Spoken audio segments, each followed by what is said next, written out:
कार्तिक मास की तिथि, महत्व और नियम जाने। कार्तिक में ऐसे बढ़ाएं सेहत और समृद्धि। आश्विन मास की पूर्णिमा तिथि के बाद से कार्तिक मास का आरंभ माना जाता है।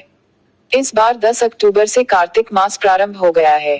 कार्तिक मास को भगवान विष्णु की पूजा और तुलसी की पूजा के लिए सबसे खास माना जाता है। कार्तिक मास का समापन 8 नवंबर को कार्तिक पूर्णिमा के साथ होगा। कार्तिक मास का महत्व। पौराणिक मान्यताओं के चातुर्मास का सबसे प्रमुख मास होता है कार्तिक मास। कार्तिक मास की ही देवोत्थान एकादशी पर भगवान विष्णु 4 महीने की निद्रा के बाद जागृत होते हैं। इस महीने में भगवान विष्णु के साथ तुलसी पूजन का विशेष महत्व माना गया है। इसी महीने में तुलसी और शालिग्राम का विवाह आयोजित होता है। कार्तिक मास में गंगा स्नान, दीपदान, यज्ञ और अनुष्ठान परम फल देने वाले माने गए हैं। इनको करने से आपके कष्ट दूर होने के साथ पुण्य की प्राप्ति होती है और ग्रह दशा भी सुधरती है। कार्तिक मास में ही धनतेरस, दिवाली, छठ और कार्तिक पूर्णिमा जैसे महत्वपूर्ण व्रत त्योहार पड़ते हैं। कार्तिक में तुलसी में पूजन। कार्तिक मास भगवान विष्णु की पूजा के लिए सबसे खास माना गया है। इसलिए इस महीने में विष्णु प्रिया तुलसी की पूजा करना भी बहुत अच्छा माना जाता है।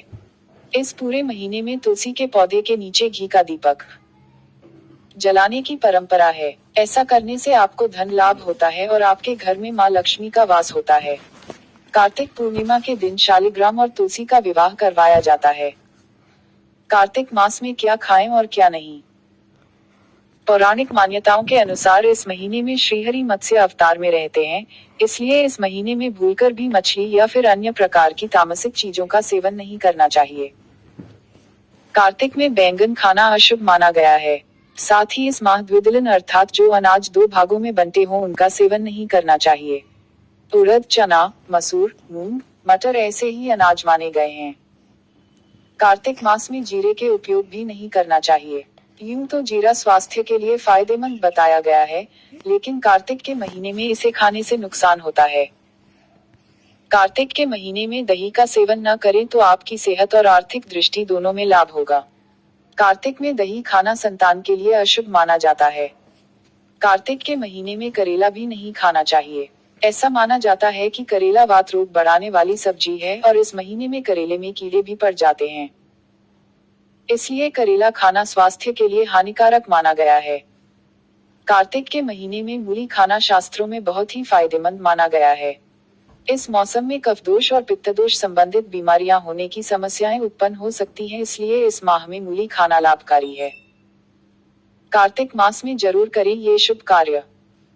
कार्तिक के महीने में परमपावनी गंगा नदी में डुबकी लगाना बहुत ही अच्छा माना गया है। अगर आप गंगा में स्नान नहीं कर सकते तो घर पर नहाने के पानी में गंगा जल मिलाकर स्नान कर सकते हैं।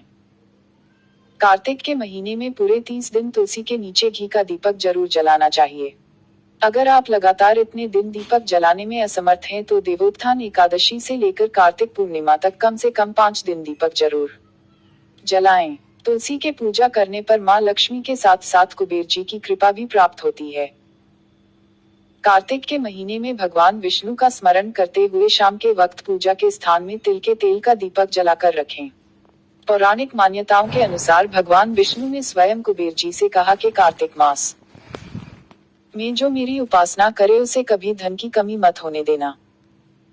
कार्तिक के महीने में पलंग पर सोने की बजाय भूमि पर सोना अधिक श्रेष्ठ माना जाता है। इसके साथ साथ कार्तिक के महीने में जरूरतमंदों को यथासंभव अन्न और वस्त्र का दान करें। रोजाना उगते सूर्य को जल दें। शुभ मंगल, शुभ मंगल, शुभ मंगल। कार्तिक मास